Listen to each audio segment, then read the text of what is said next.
안녕하세요. 김도현 변호사입니다. 네, 저희는 사실 본업이 소송을 하는 거다 보니 이런 소장을 봐도 크게 느낌이 없는데, 일반인들 특히 이제 법을 잘 경험하지 못하신 분들은 그런 소장을 받았을 때 정말 깜짝 놀라시고 당황하시는 경우가 있습니다.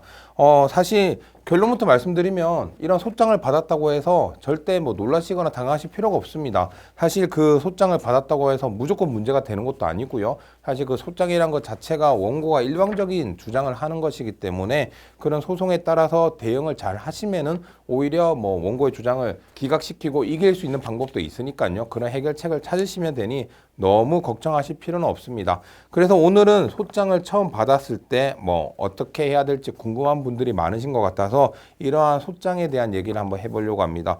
소장은 단순하게 보면 당사자, 청구 취지, 그리고 청구 원인으로 구성이 되는데요. 당사자는 원고와 피고, 그리고 이 사건을 관할하는 법원이 표시가 되고요. 청구 취지는 이 원고가 판결에서 받고 싶은 내용, 그게 주가 되고요. 청구 원인은 그 청구 취지를 좀 더 구체화한 것으로서 이 원고가 소송을 하게 된 원인, 이유, 근거 이런 것들을 표시하게 됩니다. 몇 가지 소장의 형태를 보여드리겠습니다.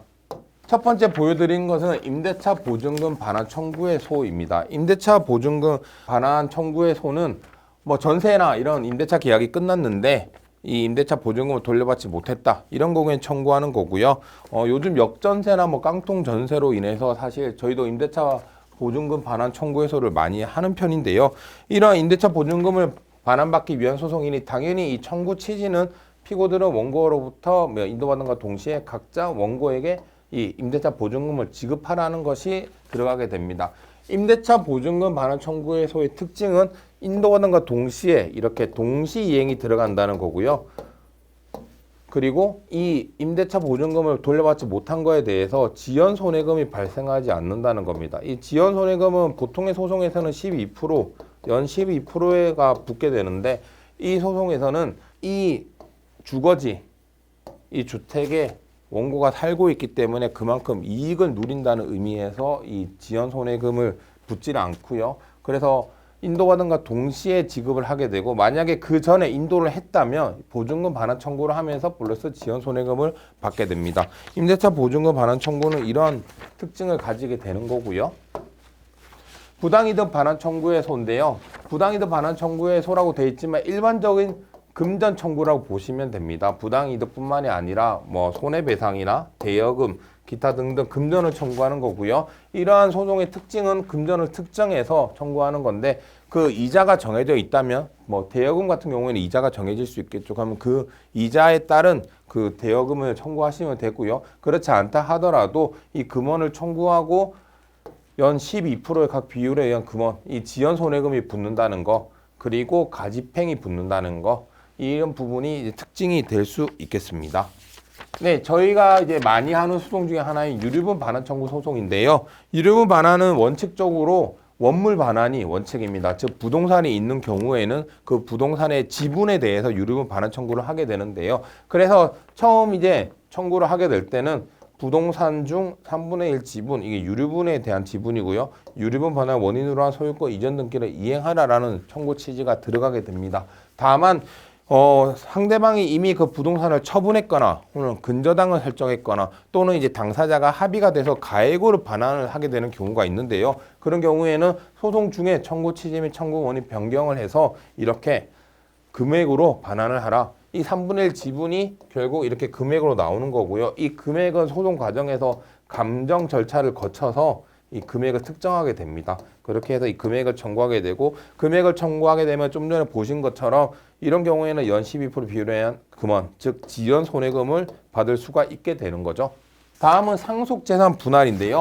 상속재산 분할은 좀 특이한 점이 있습니다. 일단 원고 피고가 아닌 청구인 상대방이 되고요. 그리고 이 상속 소송에는 상속인 전원이 들어와야 됩니다. 즉 보통 다른 소송에서는 원고, 피고가 일정하게 특정하게 청구를 하면 되지만 상속재산에서는 이 상속재산 분할이 전체 상속인을 대상으로 해야 되기 때문에 본인이 상속재산 분할을 하고 싶지 않다 하더라도, 혹은 이미 상속재산 분할에 대해서 동의를 했다 하더라도 한 명이라도 상속재산 분할 심판 청구를 하게 되면 다른 사람들은 다 들어와야 된다는 거, 이게 특징이고요. 그리고 두 번째로는 이게 심판이다 보니 법원의 재량이 좀 크게 인정이 됩니다. 그래서 뭐 청구 취지에 따라서는 이 상속인들 사이에 적정한 분할을 해달라는 청구를 하게 됩니다. 물론 이 청구 원인에서 이 왜 적정한 것이 어떤 것이냐에 대한 내용을 주장하게 됩니다. 뭐 본인이 기여분이 있다라고 한다든지 아니면 상대방이 받아간 특별 수익이 있다든지 기타 등등 이런 것들을 주장하게 되지만 이런 식으로 적정한 분할을 해달라고 적어도 뭐 상속재산 분할이 이루어진다는 거 말씀드리고요. 뭐 하나 더 보시면 좀 전에 보신 거는 적정한 분할을 해달라고 법원에다가 요청한 거였지만 이와 같이 특정 재산을 이렇게 분할해 달라는 상속재산 분할 청구를 할 수도 있습니다. 이거는 그 사건의 내용, 구체적인 사실관계에 따라서 적절하게 이제 변경될 수 있다는 거 말씀드리고요. 마지막으로 이혼 소송입니다. 이혼 소송 같은 경우에는 딱 5가지가 들어가야 되는데요. 첫 번째, 이혼한다. 이혼 같은 경우에는 이제 유책주의가 적용이 되기 때문에 상대방의 유책이 무엇이냐 이걸 따지게 되고요. 그에 따라서 이혼을 하게 되고 이혼을 하게 되면 위자료가 발생을 하게 되겠죠. 위자료 그 다음에 재산 분할이 나오고요. 그 다음에 사건 본인 아이에 대한 부분, 친권자, 양육자, 양육비 그리고 뭐 보통 면적 교섭도 뭐 정하게 되는데요. 면적 교섭 이렇게 5가지를 정하게 됩니다. 이것이 이혼 사건의 이제 기본적인 틀이고요. 여기서 위자료는 뭐 보통 이혼 사유에 따라서 부정행위 얼마, 뭐 폭행 얼마 이렇게 정하게 되지만 재산 분할은 소송을 하기 전까지는 사실 그 내용을 다 알지 못하는 경우가 많습니다. 그래서 재산 분할은 이렇게 이 5천만 원이 일부 청구를 한 거고요. 일부 청구를 한 다음에 소송 과정에서 금융거래 정보 제출 명령이나 사실조회 등을 통해서 재산을 특정을 하고 또 본인의 기여도를 특정을 해서 재산 분할 금액을 특정하게 된다는 것. 그래서 그 특징이 있다는 것 확인하시면 될 것 같습니다. 이와 같이 이제 소송은 다양한 형태가 있는데요. 일단 이러한 소장을 받게 됐다. 그러면 앞서 말씀드린 대로 당사자, 청구 취지, 청구 원인을 확인하셔야 되고요.